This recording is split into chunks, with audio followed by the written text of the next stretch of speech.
Hey guys, Good Marks Good here, and today in my pockets I have little, they're little receipts, I guess. They're receipts from the scrapyard, and if you guys know, I don't know if you guys know this because I don't make scrapping videos very often, but for a few years I've been trying to scrap silver plate. And I do it through using a battery charger and salt water. I call it reverse electrolysis. Now, I say that there is about a 1% to 1.5% yield on most silver plate.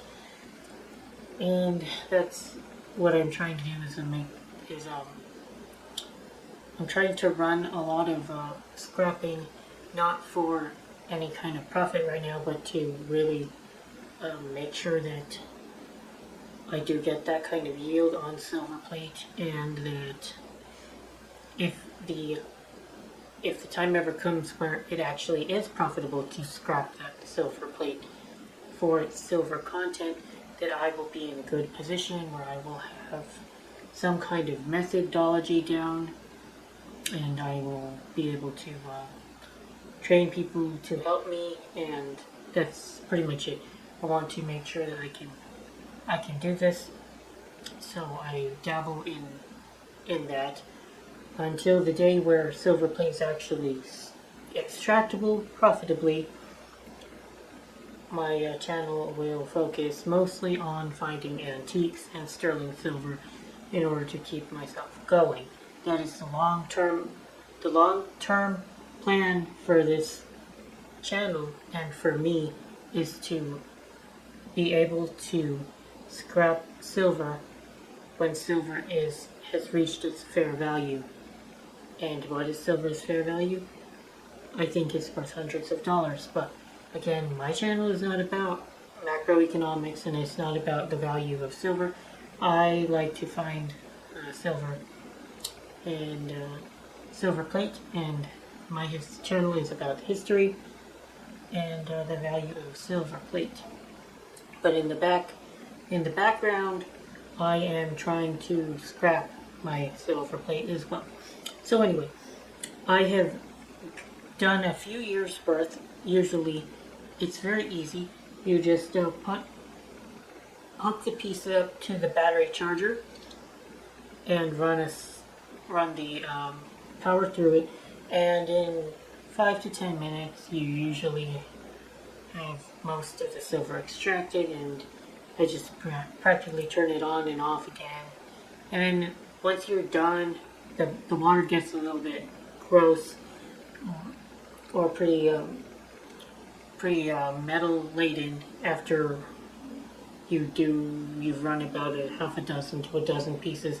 So then I try to filter the water out again, or get all the silver that's been put into the water, and you rinse and repeat. It's fairly easy, but it is it's very time consuming, and it's kind of labor intensive. Not really, but you do have to switch out the pieces, and then I have to filter the water. That takes a couple hours to do, I don't know,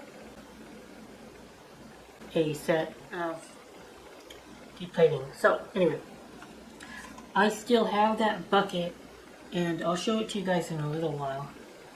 But currently, I went ahead and sent the spent scrap into a scrapyard. Amen. They were a metal recycling facility.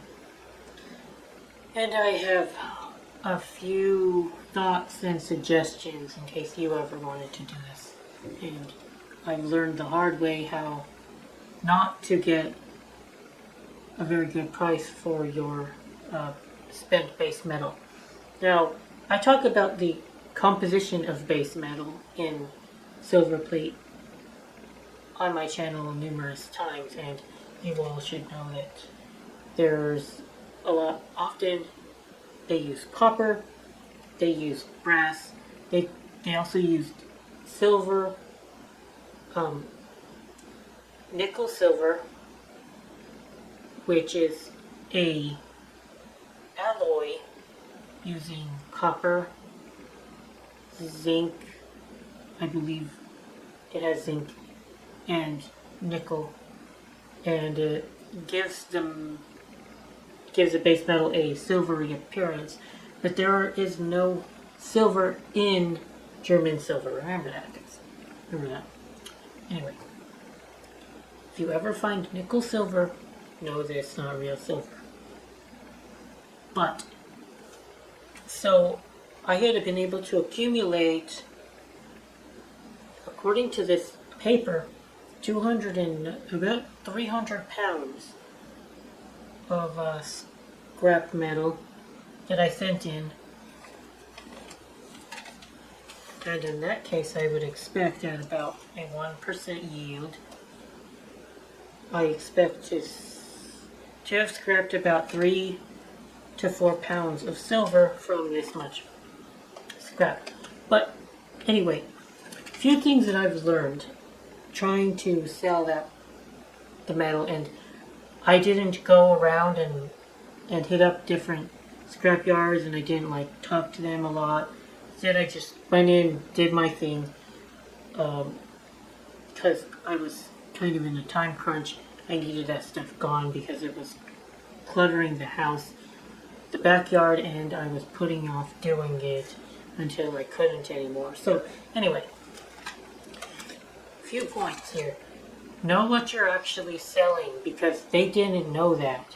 What the worker did was he took a nail file and he went in and tried to cut into the base metal, and he would say, oh, if it's red, it's copper. If it's yellow or white, then it's brass. Okay, but you know that my stuff has other metal. Like, there is nickel in this stuff, and nickel is very valuable.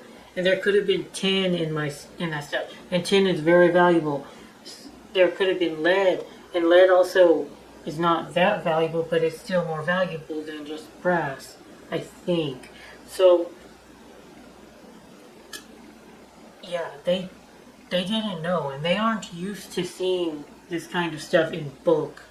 So when I was telling them about nickel, there's nickel in the alloy, they didn't know about that, and they didn't care. They just said it's brass. It's brass. And he went in with every piece and did that thing, nail file, only to decide that all 300 pounds of my stuff qualifies as dirty brass.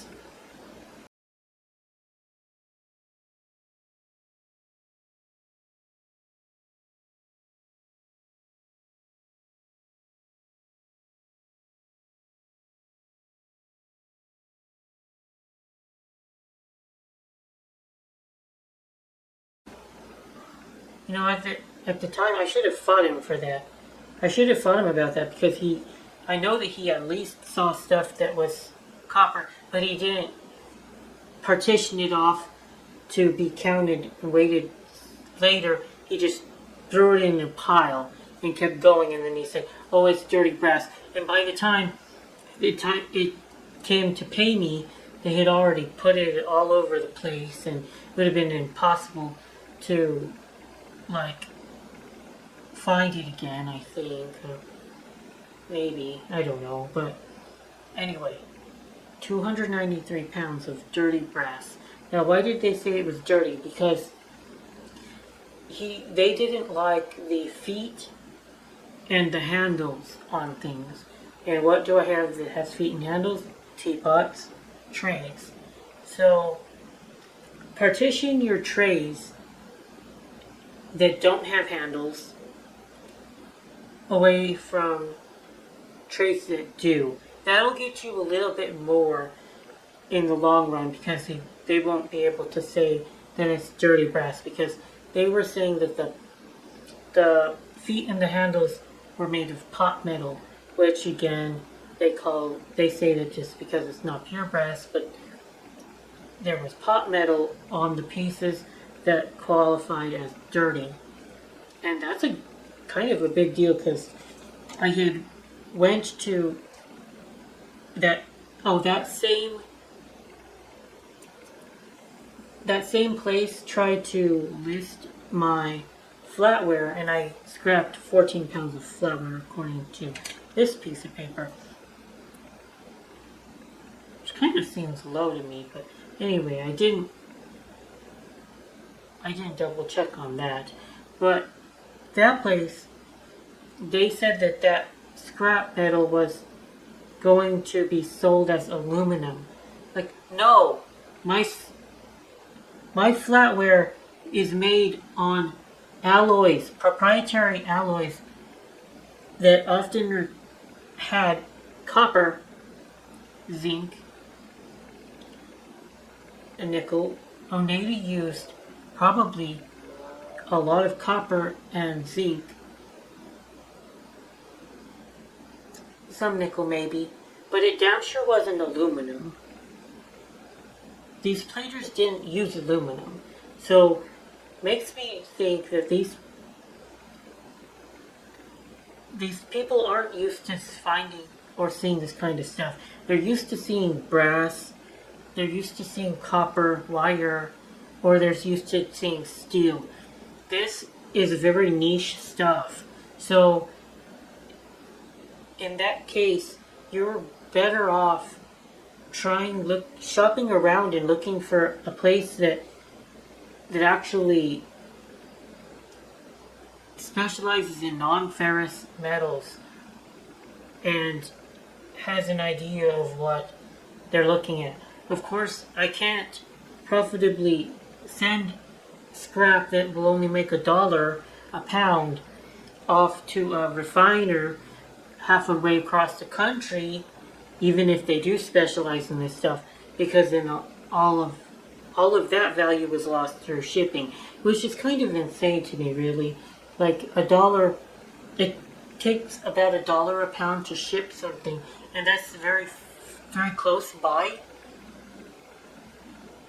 Like only a couple hundred miles away, and then of course it scales up to like numerous, multiple dollars per pound shipping if you start to ship your stuff further away across the country. But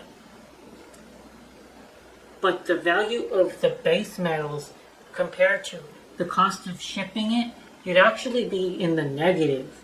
And that kind of like blows my mind, because you would think that the metal is worth more than the cost of shipping the said metal, because metal is hard to acquire and takes energy and labor and a lot of time.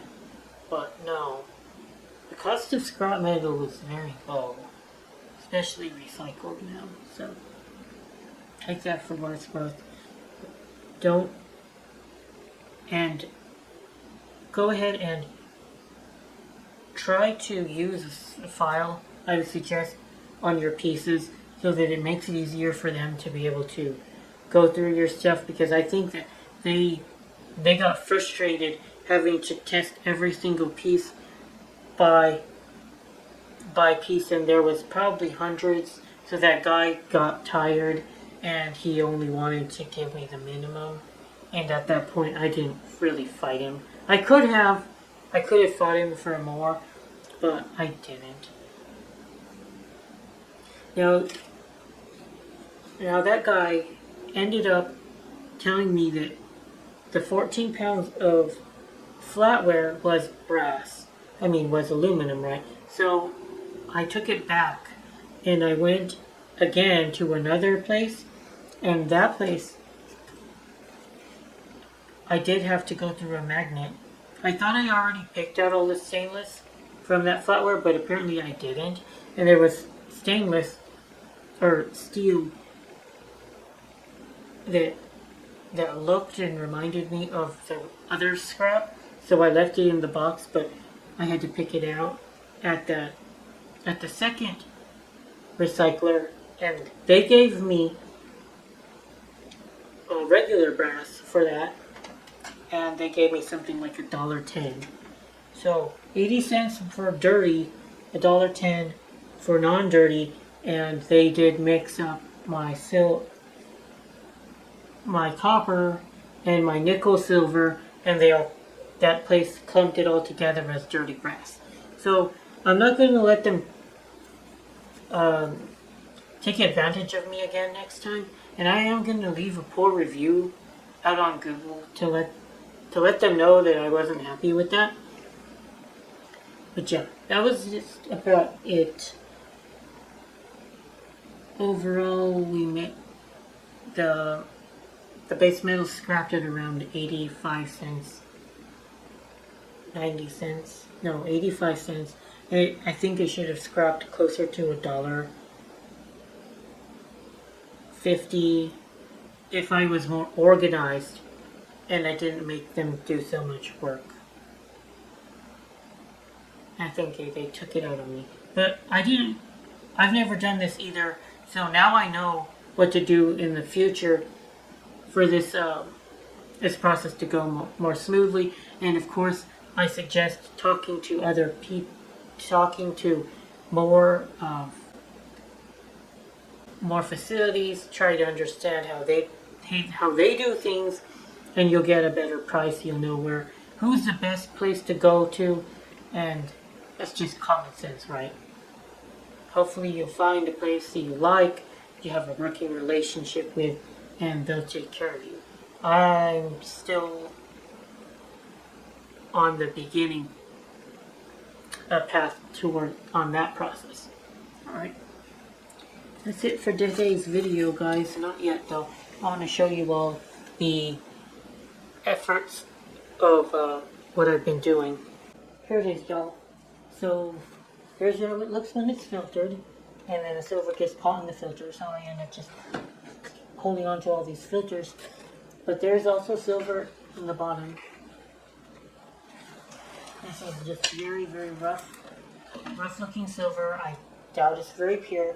But eventually, when the price of silver gets to where I feel happy enough, I will send it off to a refinery, and they will refine my silver for me and pay me in fiat currency, which I guess I'll take at that point, because I need to pay off I need dollars eventually. Can't live without them yet. So there we go. Buckets, a couple good pounds, and according to my math and the amount of metal I scrapped, there should be around 3 to 4 pounds of silver in the bucket. Okay, that's it for today's video, guys. Thank you for watching. Good Marks, out.